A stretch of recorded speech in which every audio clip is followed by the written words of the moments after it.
नमस्कार। इस वीडियो में आपका स्वागत है। आज हम बुखार के बारे में बात करेंगे। फीवर फीवर आती नहीं है कि हम लोग घबरा जाते हैं कि अरे बाप रे ये क्या हो गया।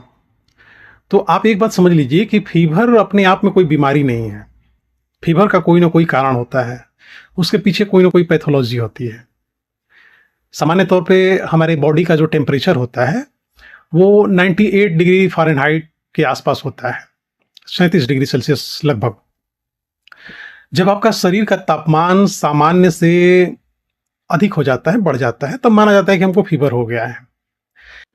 वो बुखार अपने आप में कोई बीमारी नहीं है, बल्कि ये हमारे शरीर की प्रतिरक्षा प्रणाली है जो प्रतिक्रिया करता है। किसी भी तरह का बाहरी वायरल या फिर बैक्टीरियल इन्फेक्शन हमारे बॉडी में जब होता है तो हमारे शरीर का जो डिफेंस मैकेनिज्म है वो उस पर रिएक्ट करता है।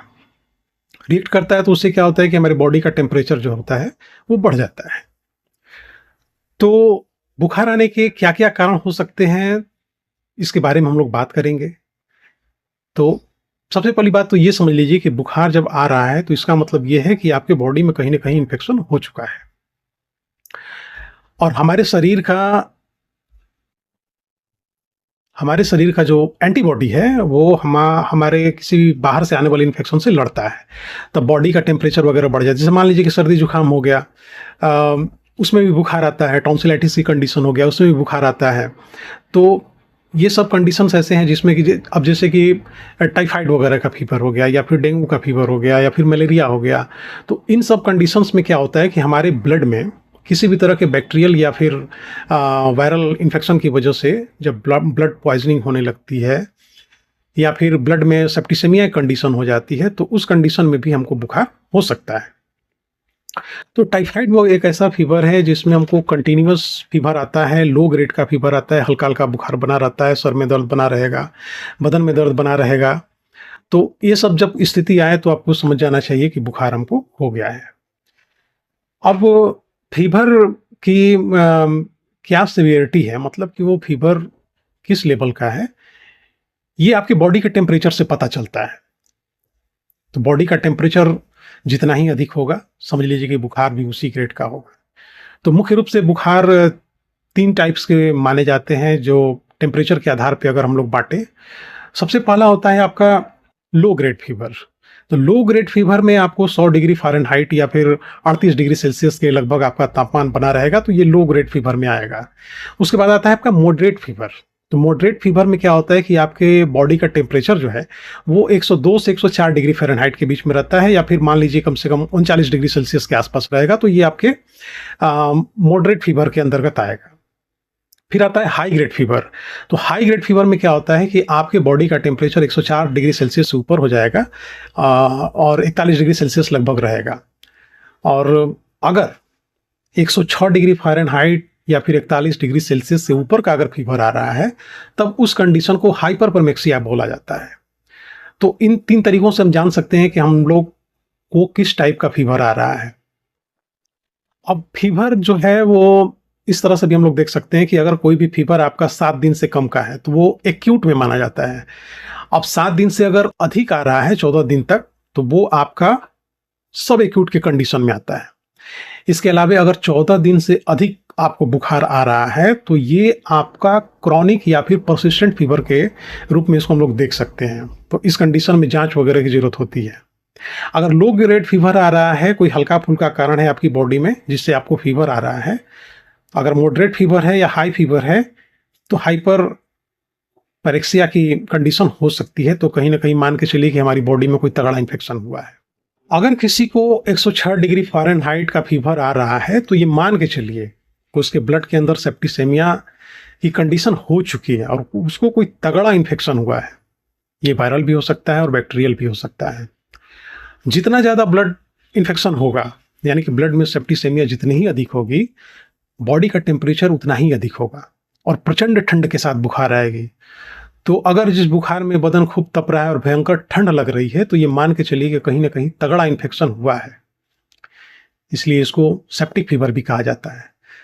इस तरह के फीवर को अक्सर लोग मलेरिया समझ लेते हैं, क्योंकि मलेरिया में ठंड देके बुखार आती है, सब लोग जानता है। लेकिन एक बात समझ लीजिए कि ठंड देके आने वाली सभी बुखार जो है वो मलेरिया नहीं होता है। बहुत ज़्यादा ठंड देके बुखार आने का मतलब ये है कि आपके ब्लड में कहीं न कहीं तगड़ा इन्फेक्शन हुआ है, जिसकी वजह से आपकी बॉडी का टेम्परेचर भी बढ़ा है और आपको ठंड भी लग रही है। उस कंडीशन में होम्योपैथी की कुछ ऐसी दवाएँ हैं जो सेप्टिसेमिया पे बहुत ही अच्छा काम करती है। अगर किसी भी तरह का ब्लड पॉइज़निंग का केस है या फिर उसकी वजह से जो फ़ीवर आ रहा है, उसमें पाइरोज़िनम एक ऐसी दवा है जो बहुत ही अच्छा काम करती है। तो जब भी आपको ठंड दे के बहुत ज़्यादा तेज़ बुखार आए, तो उस कंडीशन में ज़रूरी नहीं है कि आपको मलेरिया ही हो। 2 तरह से और इसको हम लोग देख सकते हैं। एक जो होता है वो स्पेसिफिक टाइप का फ़ीवर है। किसी कोई भी व्यक्ति हमारे पास आता है तो उसका फ़ीवर अगर आ रहा है उसको, तो पहले हम लोग ये पता करने की कोशिश करते हैं कि उसको फ़ीवर किस टाइप का है। तो इस आधार पे उसको हम लोग 2 भागों में बाँट सकते हैं। एक है आपका specific type of fever. Specific type of fever में क्या होता है कि कोई उसका अंडरलाइन कॉज होता है। अब उस कॉज में या तो टाइफाइड हो सकता है या फिर मलेरिया हो सकता है या डेंगू हो सकता है। कोई ना कोई कारण उसका रहता है। और एक फीवर होता है जो नॉन स्पेसिफिक टाइप का होता है, जिसमें आपको क्लाइमेट चेंज के साथ देखते हैं कि बुखार हो जाता है, मौसम बदला नहीं कि बच्चों को बुखार हो गया, धूप लग गया बुखार हो गया, लू लग गया बुखार हो गया। तो इस तरह से अलग-अलग करके हम लोग फीवर को मैनेज करते हैं और उसके आधार पे अलग-अलग तरह की दवाइयाँ हम लोग देते हैं। तो होम्योपैथी में हम लोग इसके लिए क्या कर सकते हैं? तो होम्योपैथिक में फीवर को मैनेज करने के लिए बहुत अच्छी-अच्छी दवाएँ आती हैं, जिसमें से कुछ दवाओं को मैं आप लोगों को बता देता हूँ, ताकि आप लोग ये समझ सकें कि फीवर का होम्योपैथी में भी बहुत अच्छा इलाज है। सबसे पहली दवा है एकोनाइट। अचानक अगर कोई बुखार आ गया, आपको ठंड लग गई, बुखार आ गया, आपको गर्मी लग गई, लू लग गया और आपको बुखार आ गया, तो आंधी-तूफान की तरह अगर आपको बुखार आए, जैसे कि मान लीजिए कि आज कहीं निकले ठंड में और ठंड लग गई और रात को तेज बुखार आ गया, तो उस कंडीशन में अगर एकोनाइट 30 पोटेंसी की अगर आपके घर में हो, तो उसको आप लोग यूज कर सकते हैं।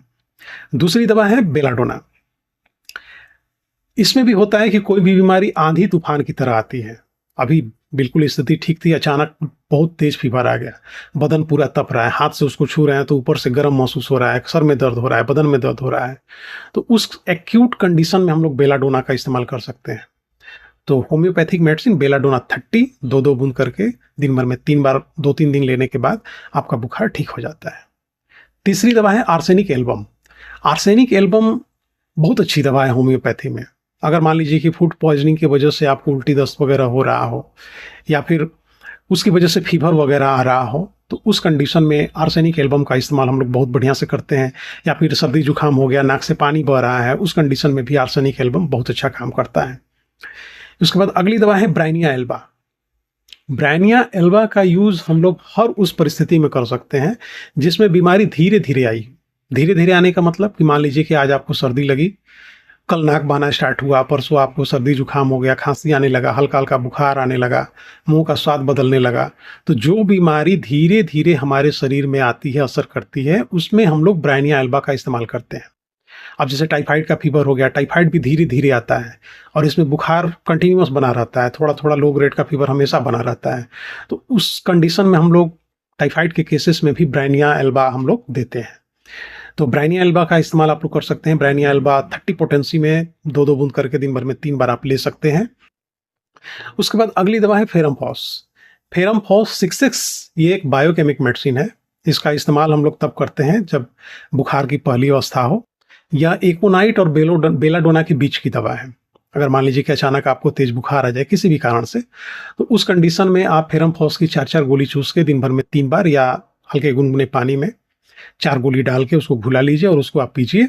2-2 घंटे के अंतराल पे पीजिए, आपको बुखार में तुरंत आराम लगेगा। अगली दवा है जलसेमियम। जलसेमियम के साथ एक और दवा आती है यूपिटोरियम पर्फ। यूपिटोरियम पर्फ 30।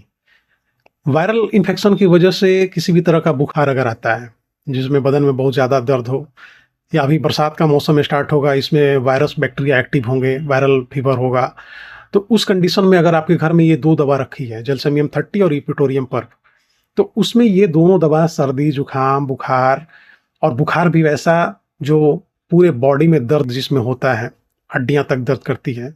इसलिए यूपिटोरियम पर्फ को बोनसेट भी कहा जाता है कि यानी कि इसका दर्द हड्डियों तक में महसूस होता है। तो उस कंडीशन में आप ये दोनों दवाओं का इस्तेमाल कर सकते हैं। इसके अलावा अगर आप पेटेंट दवा का इस्तेमाल करना चाहें तो एसबीएल का एक दवा आता है एकेनेल।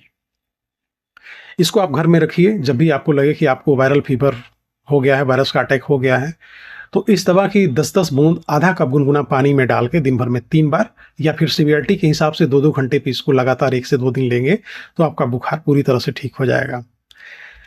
रस्टॉक्स 30 ये अगली दवा है। रस्टॉक्स 30 का इस्तेमाल हम लोग करते हैं अगर बरसात में भीगने के बाद आपको बुखार हो जाए, अचानक लाल लाल दाने स्किन पे पड़ जाएं, या फिर जॉइंट पेन वगैरह होने लगे, उस कंडीशन में आप रस्टॉक्स का इस्तेमाल कर सकते हैं। रस्टॉक्स बहुत बढ़िया मेडिसिन है, बहुत अच्छा काम करता है।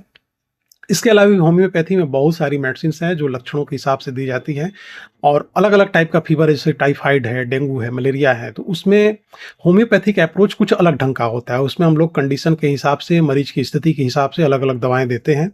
इसलिए जब भी इस तरह की कंडीशन आपके पास आए, बुखार आपका लगातार 7 दिन से अधिक अगर रह रहा हो, तो उस कंडीशन में आप लोग एक बार अपना जांच जरूर करा लें, एक फीवर पैनल करा लें जिसमें टाइफाइड, मलेरिया, डेंगू वगैरह सब जांच हो जाता है, और उसके आधार पे आप लोग होम्योपैथी में अप्रोच कर सकते हैं। होम्योपैथी में बहुत ही अच्छी अच्छी दवाएं हैं जिससे कि हम लोग बुखार को काफ़ी अच्छे तरीके से मैनेज कर लेते हैं। तो आज के लिए इतना ही, अगले वीडियो में फिर से मिलेंगे। इससे पहले कि ये वीडियो ख़त्म करूं, एक गुजारिश है कि इस वीडियो को आप लोग लाइक कर लीजिए, कमेंट करिए, सब्सक्राइब करिए, ताकि जब भी मैं इस तरह का कोई वीडियो बनाऊं वो आप लोगों तक आसानी से पहुंच सके।